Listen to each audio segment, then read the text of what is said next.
Remittance বৈধভাবে দেশে আসছে না, এটা সরকারের বড় ব্যর্থতা বলে মনে করেন সেন্টার ফর পলিসি ডায়ালগ সিপিডির গবেষণা পরিচালক ডক্টর খন্দকার গোলাম মোয়াজ্জেম।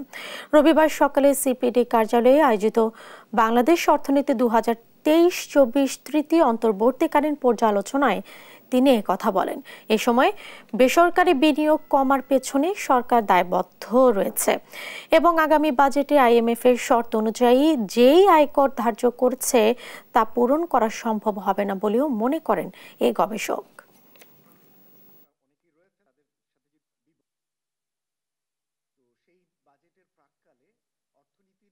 এই যে বিপুল পরিমাণ লোক বাইরে যাচ্ছে এবং রেমিটেন্স কোষাগারে আসছে না, দেখা যাচ্ছে না, এটা সরকারের একটা বড় ব্যর্থতা।